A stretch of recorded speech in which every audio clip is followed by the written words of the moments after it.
Darling, ಹೇಳಿ sir. ನಾವಿಬ್ರು 7 ದಿನ ಲಂಡನ್ ಹೋಗ್ತಾ ಇದೀವಿ, ಮನೇಲಿ ಇಬ್ರು. ಓಕೆ ಸರ್, ಹೇಳ್ತೀನಿ. ಬೇಬಿ, ನಾವು ಕೆಲ್ಸದ ಮೇಲೆ 7 ದಿನ ಲಂಡನ್ ಹೋಗ್ತಾ ಇದೀವಿ. ಸರಿ ಬೇಬಿ, ಹೋಗುಣ್ಪಾ. ಮಕ್ಳೇ, ಎಲ್ರು ತಮ್ಮ ಹೋಮ್ವರ್ಕ್ ಮಾಡ್ಕೊಂಡ್ ಬಂದಿದ್ದೀರಾ? Hello baby. ಬೇಬಿ, ನನ್ನ ಹೆಂಡತಿ 7 ದಿನ ಲಂಡನ್ ಟ್ರಿಪ್ಗೆ ಅಂತ ಹೋಗ್ತಿದ್ದಾರೆ. ನಾವಿಬ್ರು ಹೋಗೋಣವಾ? ಸರಿ ಬೇಬಿ, ಹೋಗೋಣ. ಫಿಕ್ಸ್ ಮಾಡ್ಕೋ. ಮಕ್ಳೇ, ನಿಮ್ಮೆಲ್ಲರಿಗೂ 7 ದಿನ ಟ್ಯೂಷನ್ಗೆ ರಜಾ, ಓಕೆನಾ? ಸರಿ ಮೇಡಮ್. ಅಪ್ಪ, ಯಾರ ಮಗ್ನ? ಅಪ್ಪ, 7 ದಿನ ಟ್ಯೂಷನ್ ರಜಾ ಕೊಟ್ಟಿದ್ದಾರೆ. ನಾನು ನಾಳೆನೆ ಮನೆಗೆ ಬರ್ತಾ ಇದ್ದೀನಿ. ಸರಿ ಬಾ. ಸರಿಯಪ್ಪ. Hello darling, hello. ನುಡ್ಸಿರಮ್ಮದ 7 ದಿನಕ್ಕೆ ರಜಕ್ಕೆ ಅಂತ ಮನೆಗೆ ಬರ್ತಾ ಇದ್ದಾನೆ. ನೆಕ್ಸ್ಟ್ ಟೈಮ್ ಯಾವಲಾರ ಲಂಡನ್ ಹೋಗೋಣ. ಸರಿ ಡಾರ್ಲಿಂಗ್.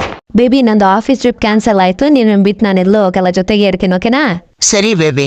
ವಿವೇಕ್, ಎಲ್ಲಿ ನೀನ್ ಹೋಮ್ವರ್ಕ್ ತೋರ್ಸು. ಹಲೋ. ಹಲೋ. ನನ್ನ ಹೆಂಡತಿದು ಟ್ರಿಪ್ ಕ್ಯಾನ್ಸಲ್ ಆಯ್ತು ಅಂತೆ. ನಾವು ಬೇರೆ ಯಾವತ್ತಾದ್ರು ಹೋಗೋಣ. Okay baby. ಮಕ್ಳೇ, ನಿಮ್ಗೆ ಯಾವುದೇ ರೀತಿ ರಜಾ ಇಲ್ಲ, ನೀವು ಆರಾಮಾಗಿ ಟ್ಯೂಷನ್ ಅಲ್ಲೇ ಇರ್ಬೋದು. ಹಲೋ. ಮಗ್ನೆ, ಅಪ್ಪ, ನಾನ್ ಮನೆಗೆ ಬರ್ತಾ ಇಲ್ಲ. 7 ದಿನದ ರಜೆ ಕ್ಯಾನ್ಸಲ್ ಆಯ್ತು. ಹೋಗು. ಹೌದಾ? ಸರಿ ಸರಿ.